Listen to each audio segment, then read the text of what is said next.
नया दिन था। सूर्योदय हो चुका था।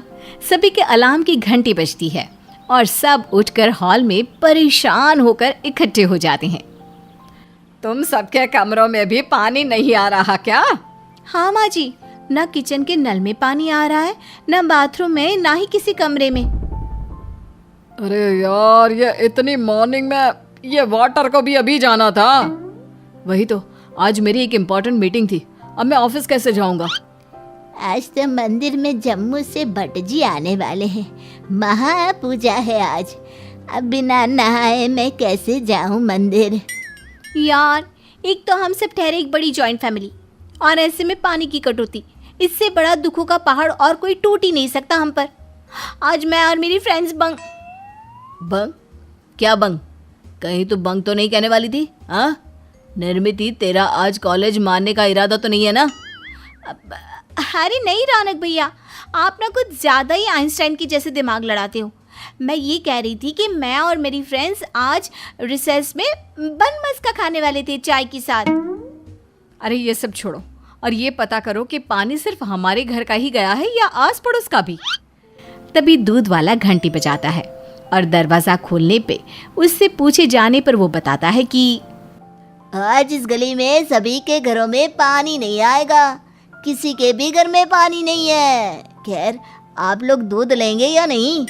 अरे नहीं लेंगे, यहाँ एक बूंद पानी नहीं है और कच्चे दूध का क्या हम लोग अचार डालेंगे?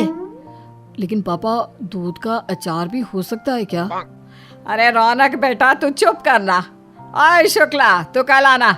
आज सिर्फ 1 कप दूध ही दे दे। अब ठीक है मालकिन जी। थोड़ा सा दूध देकर दूध वाला वहाँ से चला जाता है। अच्छा हुआ पानी चला गया। आज मेरे स्कूल को छुट्टी हो जाएगी। क्रिश, ऐसे कब से सोचने और बोलने लग गए तुम? खबरदार, अगर आइंदा से कहा तो स्कूल रोज जाना चाहिए।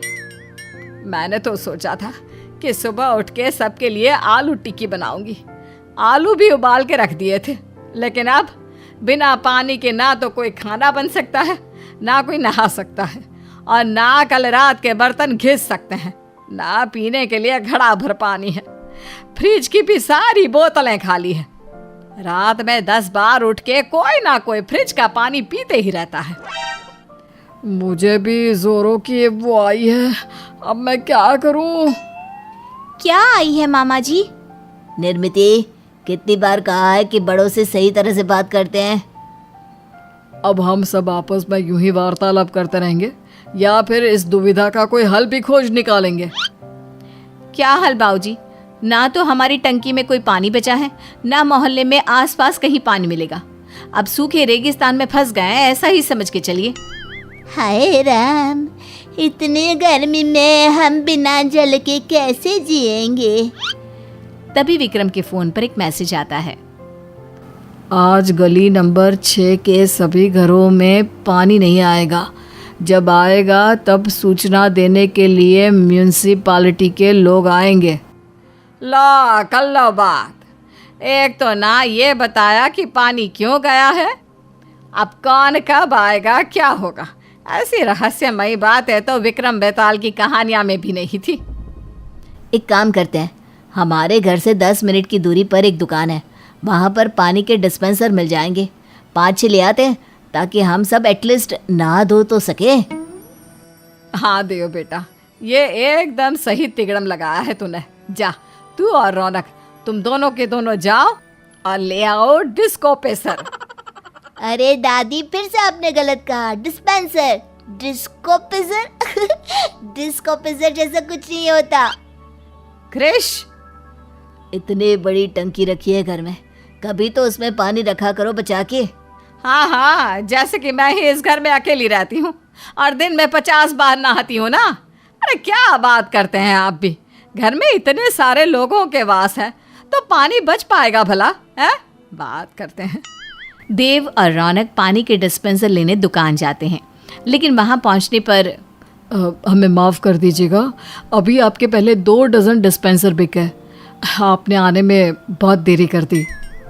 शिट यार। ओ नो, और कोई रास्ता नहीं है क्या भाई साहब पानी मिलने का? अब क्या बताएं, अब पूरे आगरा में पानी की कटौती चल रही है।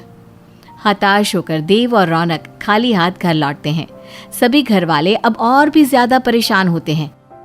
काश टंकी में थोड़ा बहुत पानी स्टोर्ड होता, एटलीस्ट मैं तो नहा के भाग जाती कॉलेज। हाँ, और बाकी का परिवार गया चने के खेत में, है ना? आई बड़ी नास पीटी कहीं की। अब हम सबके पास और कोई चारा नहीं है। शाम या रात तक का इंतजार करते हैं। तब तक सभी आराम कर लो जाकर अपने अपने कमरे में। हाँ बाबूजी, आप सही कह रहे हो। अब ऐसे बिना नहाए तो दफ्तर भी जाना अच्छा नहीं लगेगा। माँ जी, हमारे घर के पीछे जो कुआं है उसमें थोड़ा बहुत पानी मिल गया तो। अरे करम जली, तुझे 1000 बार कह चुकी हूँ कि उस कुएं में पानी नहीं मिलता। वो पूरा सूखा, खाली और सड़ चुका है, बिल्कुल तेरे इस सर फिरे दिमाग की तरह। माँ जी, क्यों आप ताने कसती रहती हो जब देखो तब? अरे ताने ना कसो तो फिर क्या तेरी आरती उतारूं? चलो चलो, बहस वहस करने की हिम्मत और ताकत ना है। हम सब थोड़ी और झपकियाँ ले लेते हैं। ऐसा मान के चलो कि रात अभी तक खत्म नहीं हुई है और हम बस आधी रात को उठे हैं और फिर से सोने जा रहे हैं। सभी अपने अपने कमरे में जाकर कंबल ओढ़कर फिर से सो जाते हैं। दोपहर में म्यूनिसिपालिटी की गाड़ी आकर भोपू में एक आदमी मोहल्ले में ये घोषणा करता है। सुनो सुनो सुनो, अभी 3 घंटे के लिए पानी छोड़ा जा रहा है। इसके बाद पानी फिर से चला जाएगा और सीधे कल दोपहर में आएगा। इसलिए सभी से विनती है कि आप अपनी अपनी जरूरतों के अनुसार पानी भर के रख लीजिए। लेकिन पूरा चौधरी परिवार तो घोड़े बेचकर सो रहा होता है। किसी को भी भोपू की आवाज़ सुनाई नहीं देती। शाम में जब पानी फिर से बंद हो जाता है तब सभी नींद से उठते हैं और उनकी पड़ोसन पुष्पा वहाँ आकर कहती है, अरे रुक्मिणी बहन, आपने पानी तो भर लिया ना? वो क्या है ना, अब पानी सीधे कल दोपहर को ही आएगा। ये सुनकर सभी हैरान और दंग रह जाते हैं। क्या ये आप क्या कह रही हैं पुष्पा जी? अरे दोपहर में 3 घंटा दिया था ना पानी, अब बंद कर दिया। बस कुछ 10 मिनट पहले ही तो बंद किया। अरे फिर आप हमें जगाने क्यों नहीं आई नींद से? कैसी बातें करती हैं आप भी रुक्मिणी बहन। अब नारद मुनि आए थे क्या मुझे बताने कि पुष्पा जाओ चौधरी सदन की सभी कुंभकर्णों को उठाओ और उन्हें कहो कि पानी भर ले। कुछ भी। हंसकर पुष्पा वहाँ से चली जाती है। अब सभी काफ़ी चिंताग्रस्त हो जाते हैं। मैंने तो आज अपना फेस वॉश भी नहीं लगाया। आज तो पक्का पिंपल भाई साहब आकर विराजमान होकर ही रहेंगे मेरे इस मासूम से कोमल चेहरे पर। अरे ओ बैल बुद्धि लड़की, यहाँ पर किसी ने अब तक 1 गिलास पानी तक नहीं पिया है और तुझे अपने फेस वॉश की पड़ी है, मतलबी कहीं की। ये सब हमारी ही लापरवाही का नतीजा है। हम ही ने आलस में आकर और बेफिक्र होकर सोने का फैसला किया। अगर हम जागते रहते तो अब तक पानी मिल जाता। जी दादी जी, घोर समस्या आ गई है। मैंने फिर से उस दुकानदार को फ़ोन किया था, उसके पास अब तक कोई डिस्पेंसर नहीं आया। अब हम क्या करेंगे? प्यास के मारे फेंट हो जाएगा और फ्लोर पे फॉल हो जाएगा और क्या बन जाए। तभी अचानक से दरवाजे पर एक आदमी आता है। चौधरी सदन यही है ना? हाँ हाँ, बाहर नेम प्लेट चेक नहीं किया क्या? ये चौधरी सदन ही है। बोलो क्या माजरा है तुम्हारा? मैडम, वो आपका वाटर टैंक व्हीकल आ गया है। पैसे देने की ज़रूरत नहीं है, पैसे ऑनलाइन पेड है। वाटर टैंक की गाड़ी को देखकर सभी आश्चर्यचकित रह जाते हैं। ये पानी टंकी की गाड़ी यहाँ कैसे? और किसने भरे पैसे? किसने मंगवाई ये गाड़ी? मैंने मंगवाई है। मेरा दोस्त है बटुकलाल, उसके बेटे का यही धंधा है।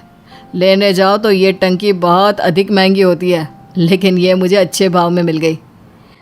वाह बाबूजी, इंसान हो तो आपकी जैसा। इतना बड़ा दिल तो आपका ही हो सकता है। हाँ बाबूजी, थैंक यू हम सब के लिए इतना खर्चा करने के लिए। अरे ज़्यादा खुश मत हो सब। महीने के अंत में सबसे आधे आधे पैसे लिए जाएंगे इस टंकी के। जो नहीं भरेगा वो अभी ही सोच ले और इसे इस्तेमाल ना करे। गई भैंस पानी में। बाबूजी, आप तो वेरी मच चालाक निकले हो। इस तरह पूरा चौधरी परिवार पानी की प्रॉब्लम से मुक्त होता है। एक बार की बात है, रामू और शामू नाम के दो मित्र थे। रामू स्वभाव से आलसी और कामचोर था। वो हर वक्त कोई काम करने या मेहनत करने से पीछे हटता था। रामू की माँ अक्सर उसे डांटती रहती। अरे कल मुहे कुछ काम कर ले, कब तक घर पर दिन भर बैठा मुफ्त की रोटियां तोड़ेगा, जब देखो सोता रहता है निकम्मा। अरे माँ क्यों सारा दिन मुझ पर चिल्लाती रहती हो, कर लूंगा काम, अभी तो मेरी सोने और खाने पीने की उम्र है। ये बोल के रामू गुस्से में पैर पटकते हुए घर से बाहर जाने लगा। तभी शामू आ गया और बोला, अरे दोस्त इतने गुस्से में कहाँ भाग रहे हो, रुको रुको। अरे शंभू, माँ सारा दिन बोलती रहती है काम कर काम कर, काश ऐसा हो मुझे कोई काम ना करना पड़े, बस आराम से बैठकर खाने को मिलता रहे, फिर तो जिंदगी के मजे ही मजे हैं। ये ख्याली पुलाव बनाना छोड़ो और मुझे किसी काम से दूसरे शहर जाना है, तुम भी साथ चलो, इसी बहाने थोड़ा मन भी बहल जाएगा। चल यार शंभू, इसी बहाने माँ की डांट से कुछ देर के लिए बच जाऊंगा। अब दोनों शहर की ओर रवाना हो गए। चलते चलते शामू ने बोला, दोस्त रामू थोड़ी देर यहाँ रुककर विश्राम कर लेते हैं, वैसे भी रात हो चुकी है। दोनों वहीं एक पेड़ के नीचे बैठ गए। रामू की नजर पेड़ की टहनी पर कुछ चमकती हुई चीज पर पड़ी। उसने बोला, शामू ये क्या चमक रहा है, आओ देखें क्या है। अरे दोस्त रहने दो, पता नहीं क्या है, हम यहाँ से चलते हैं। तुम भी खामखा डरते हो, एक बार पेड़ पर चढ़कर देखें तो सही, आखिर है क्या। दोनों जैसे ही पेड़ पर चढ़ने लगे तभी उन्हें एक आवाज आई, रुको। एक महात्मा जो वहीं नजदीक विश्राम कर रहे थे, उन्होंने दोनों को रोका और बोला, ये रोशनी उस जादुई घर से आ रही है जो उस पेड़ के पीछे बना है। रामू ने जब पेड़ की ओर देखा तो हैरान हो गया। जादुई घर, अब ये क्या है और इसमें इतनी रोशनी क्यों है? इस घर की एक खासियत है, इसमें रहने वाले व्यक्ति को कोई भी काम नहीं करना पड़ता और ना ही कोई मेहनत करनी पड़ती है, बस आराम से बैठकर खाओ और सो जाओ। इस घर में अपने आप सब कुछ उपस्थित हो जाता है और वो भी बिना परिश्रम के। रामू की आंखों में एक चमक सी दौड़ गई और वो बोला, सच में महाराज जी, इस घर में रहने वाले व्यक्ति को कोई मेहनत का काम नहीं करना पड़ता। हाँ बिल्कुल ऐसा ही है इस जादुई घर में। रामू ने मन ही मन सोचा, काश इस घर में रहने को मिल जाए, फिर तो आराम की ही जिंदगी गुजरे, ना कोई मेहनत करनी पड़े और ना रोज रोज माँ के ताने सुनने को मिले। रामू महात्मा जी से बोला, महात्मा जी, अगर मुझे इस घर में रहने को मिल जाए तो आपकी बड़ी कृपा होगी। हाँ रह सकते हो, पर इसके लिए तुम्हें एक बात याद रखनी होगी, यदि तुमने एक बार इस जादुई घर में प्रवेश कर लिया तो फिर मेरे बुलाए बिना तुम कभी बाहर नहीं आ सकते।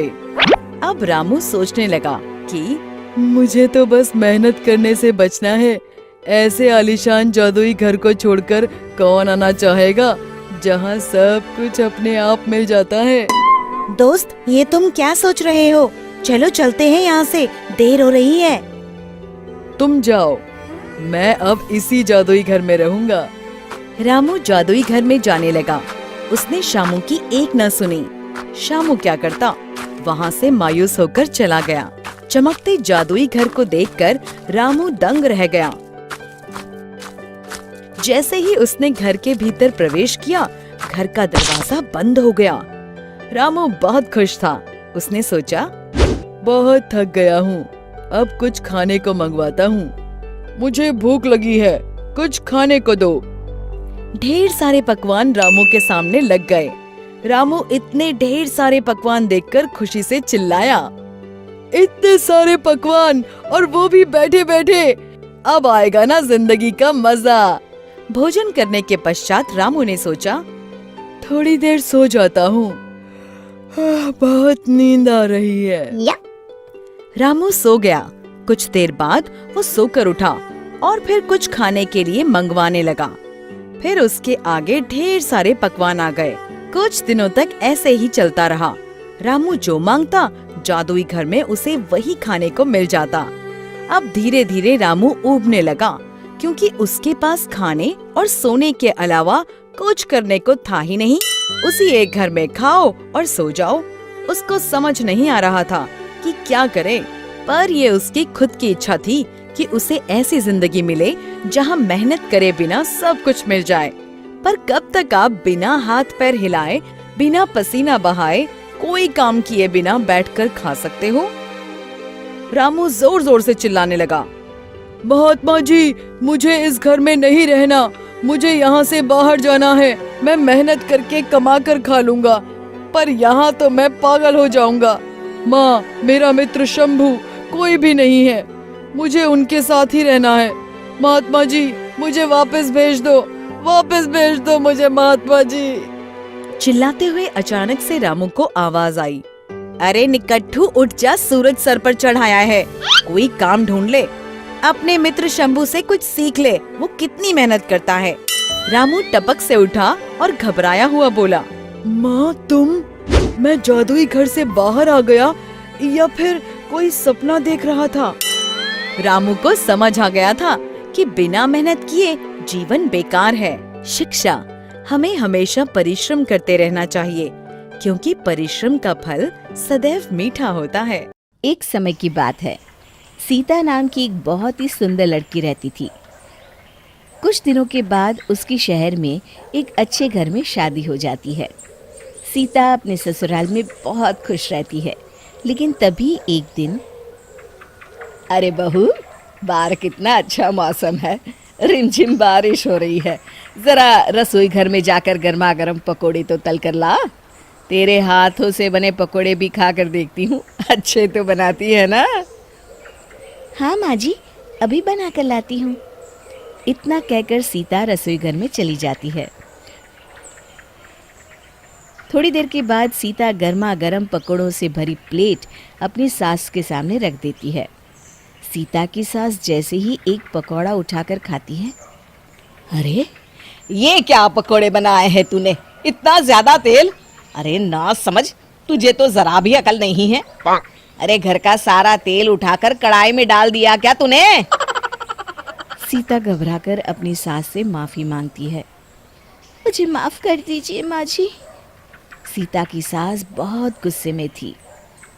अरे मैं तो पहले से ही अपने बेटे की शादी गांव की लड़की से करने के खिलाफ थी। पता नहीं कौन सी मनहूस घड़ी थी जो मेरी मति मारी गई थी, और मैं तुझे अपनी बहू बना कर ले आई, जिसे ढंग से खाना भी बनाना नहीं आता।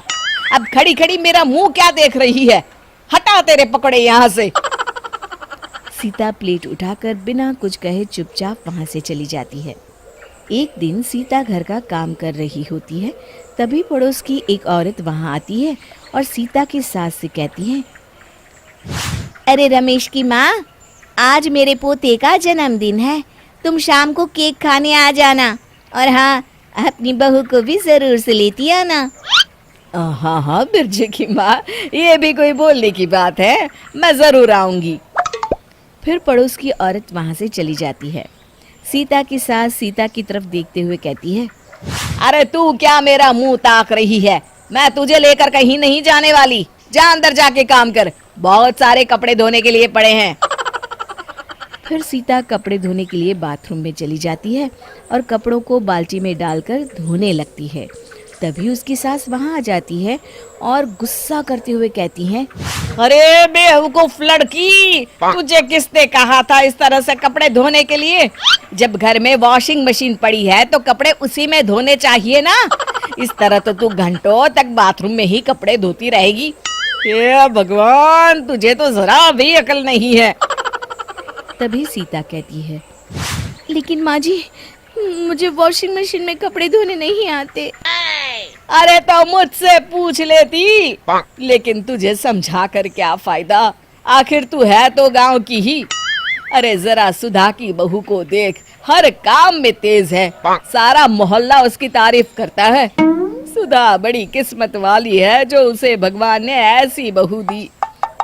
पता नहीं भगवान की मेरे साथ क्या दुश्मनी थी जो तुझे मेरी बहू बनाकर भेज दिया। अब चल खड़ी खड़ी मुंह मत ताक मेरा, मैं सुधा के घर जाकर आती हूँ। इतना कहकर सीता की सास वहां से चली जाती है। फिर उसी शाम जब रमेश घर आता है तो उसके चेहरे पर उदासी देखकर माँ उससे पूछती है, अरे बेटा रमेश, क्या बात है, आज बड़ा उदास लग रहा है। तेरी तबीयत तो ठीक है ना बेटा? क्या बताऊं माँ, पिछले कुछ महीनों से अपनी दुकान घाटे में चल रही है। दुकान का काम बढ़ाने के लिए मैंने जो कर्जा लिया था उसका ब्याज भी मैं टाइम पर नहीं दे पा रहा हूँ। अगर इसी तरह चलता रहा तो हमें अपनी दुकान बंद करनी पड़ेगी। इतना कहकर रमेश उदास होकर अपने कमरे में चला जाता है। देखते ही देखते रमेश की दुकान में इतना ज़्यादा नुकसान होता है कि उसे अपनी दुकान बंद करनी पड़ती है और रमेश घर पर बैठ जाता है। सीता अपने पति की ये हालत देखकर बहुत दुखी होती है। दूसरी तरफ सीता की सास भी अब कुछ बुझी बुझी सी रहने लगती है और कर्जे की चिंता में दिन रात परेशान रहती हैं। फिर एक दिन लालाजी रमेश के घर आते हैं। अचानक लालाजी को देखकर सीता की सास चौंक जाती है और लालाजी से कहती है, अरे लालाजी, आप अचानक घर पर क्यों आ गए? हम आपके पैसे बहुत जल्द चुका देंगे जी। अरे बहन जी, आपसे पैसे मांगने कौन आया है? आपके सारे पैसे तो आपकी बहू ने अपने पिताजी के हाथों भिजवा दिए थे। बहन, एक सच कहूँ, बड़ी किस्मत वाली हो आप जो ऐसी बहू आपको मिली है। मैं तो आपको अपनी बेटी की शादी का निमंत्रण कार्ड देने आया हूँ, ये लीजिए, और सह परिवार मेरी बेटी की शादी में ज़रूर से आइएगा। फिर लालाजी सीता की सास को अपनी बेटी की शादी का कार्ड देते हैं। अच्छा बहन जी, अब मैं चलता हूँ, मुझे और भी जगह कार्ड बांटने जाना है। इतना कहकर लालाजी वहाँ से चले जाते हैं।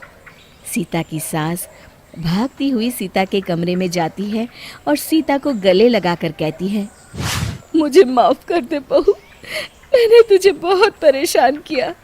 मैं भूल गई थी कि बहू भी आखिर एक बेटी होती है और तूने आज अपनी बेटी होने का फर्ज निभा दिया। भगवान करे तुझ जैसी बहू हर सास को मिले। अरे माँ जी, आप तो मेरी माँ समान है और मैंने जो इस घर के लिए किया वो तो मेरा फर्ज था। उस दिन के बाद से सीता की सास सीता का बहुत ख्याल रखती और दोनों सास बहू हंसी खुशी मिलजुल कर रहने लगे। शिक्षा, वक्त पड़ने पर हमारे रिश्ते ही हमारे काम आते हैं। भाई वाह, इतने दिनों के बाद तेरे हाथ की चाय पीकर तो मजा आ गया।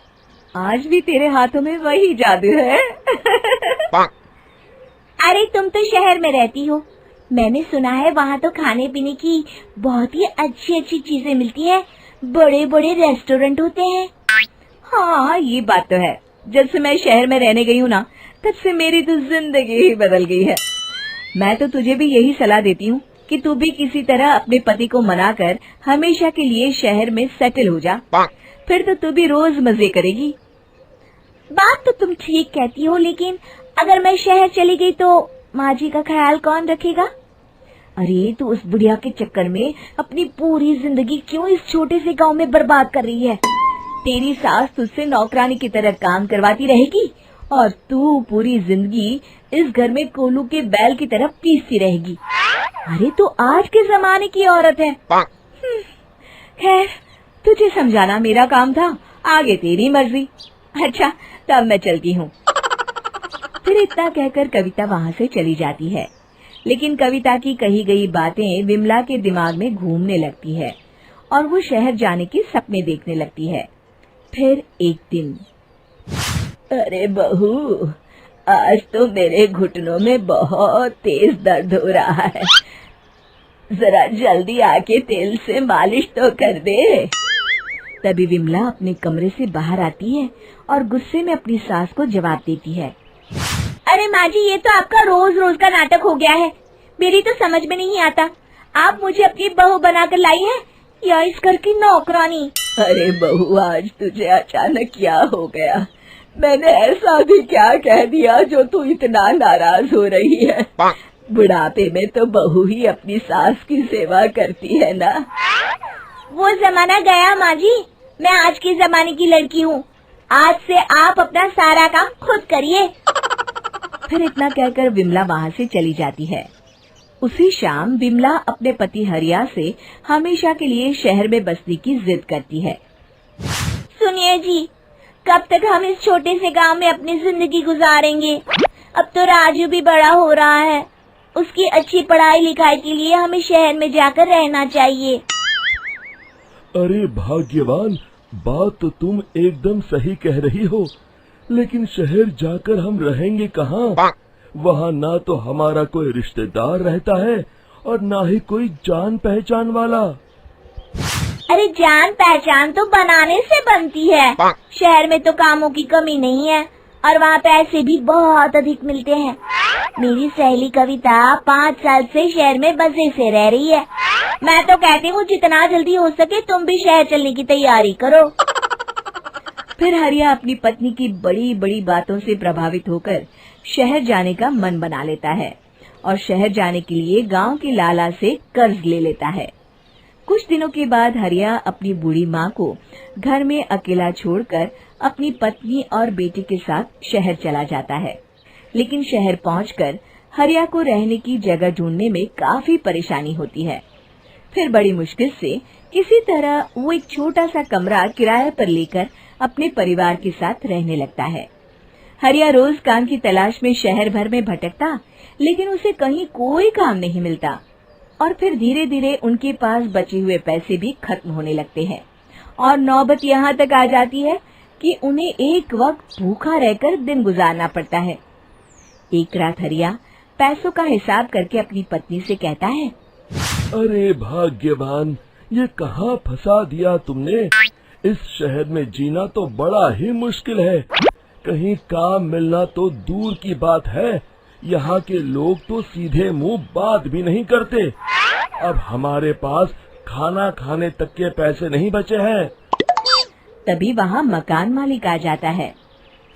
अरे भाई, मैंने तुम्हें कमरा देते वक्त ही कहा था कि मैं रोज के रोज पैसे लूंगा। 2 दिन हो गए, तुमने 1 रुपया भी नहीं दिया।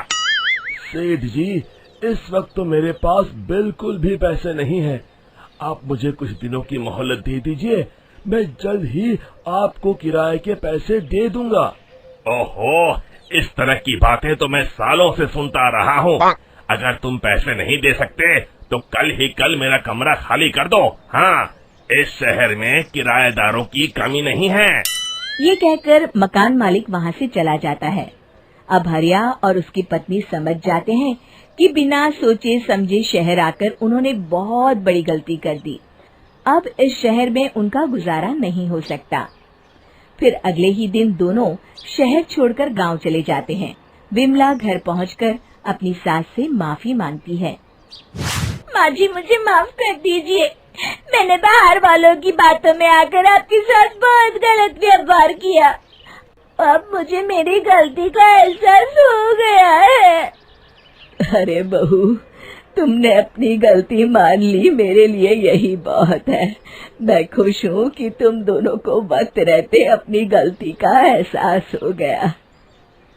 फिर विमला अपनी सास की खूब सेवा करती है और वो सभी खुशी खुशी रहने लगते हैं। शिक्षा, हमें बिना सोचे समझे कभी कोई फैसला नहीं करना चाहिए। अरे जीते रहो। और बताओ, सफर कैसा रहा? सफ़र तो बहुत अच्छा था माँ। अच्छा ठीक है, अब तुम दोनों अपने कमरे में जाकर आराम कर लो, काफ़ी थक गए होंगे। मैं तुम्हारे लिए कुछ चाय नाश्ते का इंतज़ाम करती हूँ। कमरे में पहुंचने के बाद चांदनी अपने पति रमेश से कहती है, अरे बाप रे, यहाँ तो कितनी गर्मी है। सच में पता नहीं इंडिया के लोग कैसे रहते हैं। अरे तुम चिंता मत करो, कुछ दिनों में तुम्हें भी यहाँ रहने की आदत पड़ जाएगी। अगले दिन सुबह सुबह शीला अपनी बहू चांदनी से कहती है, अरे बहू, मैं और तेरे बाबूजी आज तेरे हाथ का बना नाश्ता करेंगे। चल फटाफट रसोई घर में जाकर कुछ बढ़िया सा बना कर ले आ। तभी चांदनी मुंह बनाते हुए कहती है, अरे माँ जी, अपने घर में कोई नौकर नहीं है क्या काम करने के लिए? ये सुनकर शीला मुस्कुराते हुए जवाब देती है, अरे बहू, इतना छोटा सा तो परिवार है हमारा, भला हमें नौकर की जरूरत क्यों पड़ने लगी। अब क्या बताऊं माँ जी, मुझे खाना बनाने की आदत नहीं है। अमेरिका में तो हम ज्यादातर अपने लिए खाना रेस्टोरेंट से ही मंगा लेते थे। अच्छा, चल कोई बात नहीं, मैं ही नाश्ता बना लेती हूँ। इतना कहकर शीला किचन में चली जाती है। तभी रमेश के पिताजी शीला से कहते हैं, अरे भाग्यवान, ये क्या, आज तो हम अपनी बहू के हाथों से बना नाश्ता खाने वाले थे, फिर तुम क्यों नाश्ता बना रही हो। शीला अपने पति को समझाते हुए कहती है, देखिए जी, हमारी बहू काफ़ी टाइम से अमेरिका में रहती आई है, इसीलिए उसे घर के काम करने की आदत नहीं है, और वैसे भी इस घर का सारा काम आज तक मैं ही तो करती आई हूँ, आगे भी कर लूँगी। मेरी बहू खुश रहे बस, मुझे और कुछ नहीं चाहिए। वाह, मान गए तुम्हें, सास हो तो तुम्हारी जैसी। अच्छा, अब जल्दी से नाश्ता दो, बड़ी भूख लगी है मुझे। हाँ हाँ, अभी देती हूँ जी। इस तरह कुछ दिन बीत जाते हैं। एक दिन सुबह सुबह शीला अपने बहू और बेटे को उठाने के लिए उनके कमरे में जाती है। अरे उठो, सुबह हो गई। बहू, फटाफट नहा धोकर तैयार हो जा, हमें मंदिर जाना है। अपनी सास की बात सुनकर चांदनी अपनी सास से कहती है, अरे माँ जी, आज तो संडे है, इतनी सुबह सुबह मैं कहीं नहीं जाने वाली, मैं तो अपने कमरे में आराम करूंगी, आपको जाना है तो आप चली जाइए। तभी रमेश कहता है, अरे चांदनी, तुम्हें माँ के साथ मंदिर चले जाना चाहिए। देखिए जी, मुझे क्या करना है और क्या नहीं ये आप मुझे मत बताया करिए, मैं इन फिजूल की चीज़ों में अपना वक्त बर्बाद नहीं करती। अब आप जाइए, माँ जी मुझे आराम करना है। तभी शीला कहती है, अरे रमेश बेटा, बहू नहीं जाना चाहती तो कोई बात नहीं, क्यों उस पर जोर दे रहा है, हैं? अच्छा ठीक है, तुम दोनों आराम करो, मैं मंदिर जा रही हूँ, और हाँ, तुम दोनों के लिए चाय नाश्ता किचन में रखा है। इतना कहकर शीला मंदिर जाने के लिए घर से निकल जाती है। कुछ दिनों के बाद मोहल्ले की सभी औरतें शीला के घर में उसकी बहू को देखने के लिए आती है। अरे शीला, हम सब औरतें तेरी बहू से मिलने आई हैं, जरा अपनी बहू को तो बुला। शीला बहू को आवाज देती है और तभी कमरे से चांदनी निकलकर वहां आती है। अरे बहू, कैसी हो? क्या नाम है तुम्हारा? जी चांदनी। बड़ा अच्छा नाम है। अच्छा, कहाँ तक पढ़ी हो? जी मैं ग्रेजुएट हूँ। अच्छा बहू, खाने में क्या क्या बना लेती हो? इस तरह औरतों के सवाल सुनकर चांदनी को बड़ा गुस्सा आता है और वो चिढ़कर उन सभी से कहती है, अरे आप लोग क्या मेरा इंटरव्यू लेने आई हो? आप लोग मुझे नौकरी देने वाली हैं जो इस तरह के बेकार के सवाल मुझसे पूछ रही हैं? कितना पढ़ी लिखी है? नाम क्या है? खाना बना लेती हो कि नहीं? आप लोगों को कोई और काम नहीं है? माँ जी, आप इन लोगों से बात करिए, मैं चली अपने कमरे में। चांदनी नाराज होकर वहां से चली जाती है। उसके जाते ही मालती कहती है, अरे शीला, तेरी बहू तो बड़ी नकचड़ी है, 4 दिन अमेरिका में रहकर क्या आई है, इसके तो पर ही निकल आए हैं। इसे तो लोगों से तभी से बात करना तक नहीं आता। हो मालती बहन, ये बात तो तुमने बिल्कुल सही कही।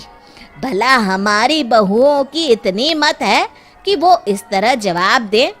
सच में शीला, भगवान जाने आगे तेरा क्या होगा। इसकी चिंता तुम लोग मत करो, जो होगा अच्छा ही होगा। अरे मेरी बहू इतने सालों से अमेरिका में रहती आई है, इसलिए उसे इन सब चीजों की आदत नहीं है। धीरे धीरे सब सीख जाएगी। और वैसे भी जैसी है मेरी बहू है और मुझे अपनी बहू से कोई तकलीफ नहीं है। विमला सोफे से उठते हुए कहती है, जैसी तुम्हारी मर्जी। अच्छा, अब हम लोगों को चलना चाहिए, चलो बहनों। इतना कहकर विमला बाकी औरतों को लेकर वहां से चली जाती है। उनके जाते ही बड़ी आई मेरी बहू की बुराई करने। ऐसी औरतों को मैं खूब जानती हूँ। ये मेरी बहू से मिलने नहीं बल्कि हम सास बहू के बीच में आग लगाने आई थी। इस तरह शीला का अपनी बहू के प्रति प्रेम दिन ब दिन बढ़ता ही चला जाता है। फिर एक दिन, कैसी है पारुल? बड़े दिनों के बाद तुझे मेरी याद आई? अरे ऐसी कोई बात नहीं है, तुझे ये बताने के लिए फ़ोन किया है कि अपने शहर में फैशन डिज़ाइनर का एक बहुत बड़ा इंस्टीट्यूट खुला है। मैं उसमें एडमिशन ले रही हूँ, तू भी मेरे साथ एडमिशन ले ले। अरे वाह, फैशन डिज़ाइनिंग का कोर्स तो मैं कब से करना चाहती थी। तूने तो बड़ी अच्छी खबर दी है। मैं आज ही इस बारे में अपने पति से बात करके तुझे बताती हूँ। चल फ़ोन रखती हूँ, बाय। अगले दिन, सुनिए जी, हमारे शहर में फैशन डिज़ाइनर का एक बहुत बड़ा इंस्टीट्यूट खुला है, मुझे वहाँ एडमिशन लेना है। आप फीस का इंतज़ाम कर दीजिए ना। अरे तुम तो अच्छी तरह जानती हो, हम अभी अभी इंडिया शिफ्ट हुए हैं, सारे खर्चे तो तुम्हारे सामने हुए हैं। अभी मेरे पास बिल्कुल भी पैसे नहीं है। हाँ, कुछ महीनों के बाद मैं ज़रूर इंतज़ाम कर दूंगा। बाप रे, तब तक तो बहुत देर हो जाएगी। फिर तो मेरा ये साल पूरा बर्बाद हो जाएगा। मुझे अगले साल एडमिशन लेना पड़ेगा। पैसे का काम तो पैसा ही करता है, जो अभी हमारे पास है नहीं। खैर कोई बात नहीं, अभी मैं ऑफिस जा रहा हूँ, शाम को तुम्हें कहीं घुमाने ले चलूँगा। तुम्हारा मूड भी फ्रेश हो जाएगा। अपना बैग लेकर रमेश ऑफिस के लिए निकल जाता है। हेलो पिताजी, मुझे कुछ पैसों की सख्त ज़रूरत है। क्या आप मुझे कल पैसे भेज सकते हैं? अरे बेटा, तू तो अच्छी तरह जानती है कि हम खेती बाड़ी करने वाले लोग हैं। पिछले महीने तेरी माँ की दवाई में बहुत पैसे खर्च हो गए हैं। 2-3 महीनों के बाद मैं तुझे पैसे भेज सकता हूँ। हाँ बेटा। चांदनी समझ जाती है कि उसके पिताजी के पास भी पैसे नहीं है। वो फ़ोन रख देती है। इस तरह एडमिशन न ले पाने के कारण चांदनी उदास रहने लगती है। कुछ दिन बीत जाते हैं। फिर एक सुबह, अरे बहू, ज़रा यहाँ तो आना। चांदनी कमरे से बाहर आती है। जी कहिए माँ जी, कुछ काम है क्या? बताइए, मैं कर दूंगी। हाँ हाँ, बहुत ज़रूरी काम है, ज़रा मेरा ये फॉर्म तो भर दे। चांदनी अपनी सास के हाथ से जैसे ही फॉर्म लेती है, उसे देखकर उसका चेहरा खुशी से खिल उठता है। अरे माँ जी, ये तो फैशन डिज़ाइनर इंस्टीट्यूट का एडमिशन फॉर्म है। मैं यहाँ एडमिशन लेना चाहती थी, पर पैसे ना होने की वजह से मैं ना ले पाई। आप ये फॉर्म मेरे लिए लेकर आई हैं? हाँ बहू, और इतना ही नहीं, मैंने तो तेरा वहाँ एडमिशन भी करवा दिया है, सारे पैसे भी जमा कर दिए हैं। बस तू ये फॉर्म भर दे। अपनी सास की उदारता देखकर चांदनी की आंखों में आंसू आ जाते हैं और वो अपनी सास के गले लग जाती है। अरे बहू, मेरे होते हुए तुझे किसी चीज़ की चिंता करने की ज़रूरत नहीं है। मैं तेरी सास नहीं, माँ हूँ पगली।